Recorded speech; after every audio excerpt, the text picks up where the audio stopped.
How much is your budget to eradicate or to combat game fixing? We don't have a specific amount for game fixing, but we have a budget of 4 million confidential funds. The 4 million that's allocated to us is devoted primarily to the apprehension of those engaged in illegal bookies. What I'm more concerned about is game fixing. Game fixing is rampant in Philippine basketball. What are you going to do to eradicate game fixing? If there are indications that there's game fixing, the Games and Amusements Board can investigate the case. You know how hard it is to prove that there is game fixing. How Yeah. can you prove that there is game fixing? Yes, sir. How? We consider, sir, game fixing as involving a question of fact. There has to be evidence sufficient to conclude that there was game fixing. Our records, sir, indicate that the Games and Amusements Board was active in pursuing game fixing cases. And we have here the numbers. In the year 2021, we investigated 31 cases. And we have here a record of player suspensions. There are also instances in 2024 where we did an investigation of 21 cases. But for lack of sufficient evidence, the cases were dismissed. Realizing, sir, the importance of game fixing, we're talking to a company that offers a software. It's called a Sport Radar. And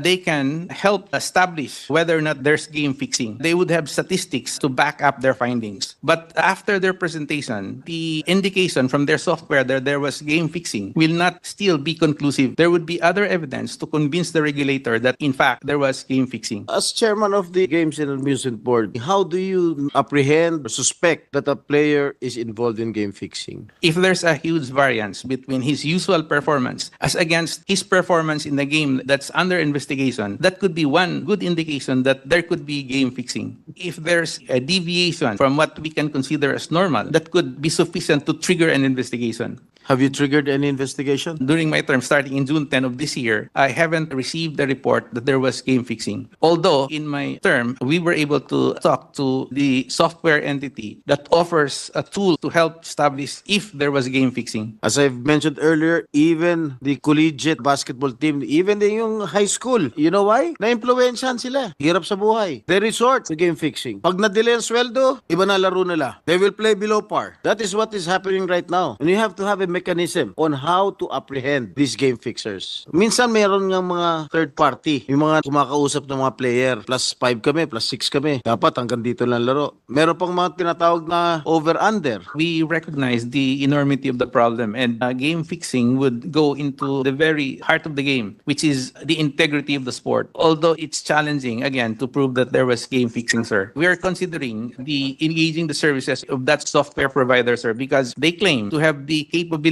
to monitor the betting system. So if there would be an uptick in the betting for one particular team, that could be an indication that there was game fixing. I need your agency to be proactive in detecting game fixing. Kailangan kayo mismo magsuri. You have to concentrate on game fixing. Dahil pati mga bata naapektuhan na eh. So itong mga bata, we have to protect them from game fixing. Future nila yan. Masisira ang mga laro ng mga yan. You will destroy the beauty of the sport. I hope you know where I'm coming from. Yes, sir. Yes, sir. We recognize that, sir. 100%.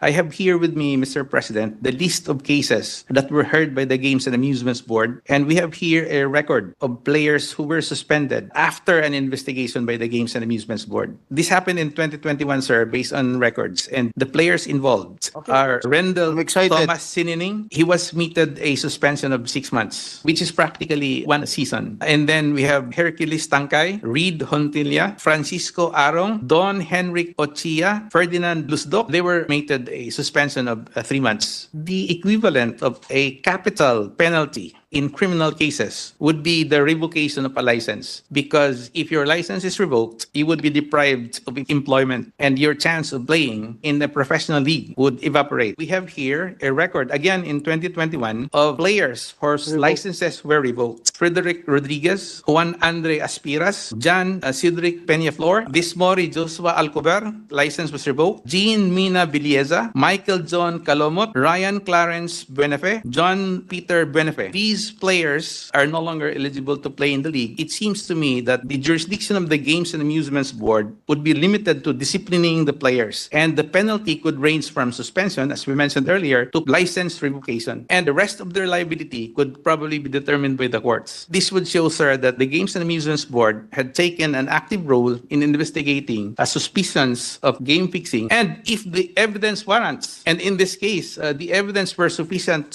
for the agency to impose the appropriate penalty, the GAB would impose those penalties. With regard to the incident of Calvin Abueva, he was suspended indefinitely, but he was reinstated again by the Philippine Basketball Association. His license was revoked, but he asked for a reconsideration. And you gave him a new license for him to play again. Yes, sir. It was reconsidered. With respect to disciplining players, the GAB's policy is actually to favor self-regulation by the leagues, because we believe that the leagues would be in a better position in the first instance to discipline their own players. But if the decision of the leagues would be questioned, then the Games and Amusements Board would come in. Do you have the power to suspend? Yes, sir. What about the case of John Amores? The case of John Amores, sir, was investigated by the Philippine Basketball Association, and they imposed a 15-game suspension as compared to the almost indefinite ban of Calvin Abueva. Itong si John Amores, namaril. Ito si Calvin Abueva, nanuntok lang yata. Indefinite ban. Yes, sir. What did the GAB do? We took the initiative of getting the records of the police that investigated the case, and we have the evidence, and we gave him notice for him to show cause why his license should not be revoked. All right. What did he say? So far, sir, we haven't received any reply from him. If he won't give a reply, that would not stop us from continuing with our investigation Why and don't you imposing the penalty that would be I warranted. thought you have the power to suspend. Why don't you suspend him indefinitely? We consider suspension as a penalty, and we could only impose that after affording the Alright. player his right to Pero- due process of law. Kapag ba ang GAB nagsuspindi ng player, halimbawa, pinatawan ng indefinite ban, at ayaw pumayag ng PBA, halimbawa, sino masusunod? Sir, as regulator, we believe that we have that authority. And in fact, if anybody who would be dissatisfied with our resolution, there is a remedy for them to appeal to the office of the president. But in the meantime, and pending the resolution of the appeal, our decision would be in effect. So the decision of the GAB will be followed? Yes, sir. So I suggest or I advise you, siguro patawan niyo na talaga ng definite suspension kung talaga kinakailangan. Yes, sir. We would take the appropriate action. And again, I would like to remind the good chairman of the GAB, please take a proactive stand regarding game fixing, because I do not and will never tolerate any game fixing. We could assure the good senator that we would do what's And necessary, can you sir, to please pursue. furnish the Committee on Sports a copy kung meron kayong mga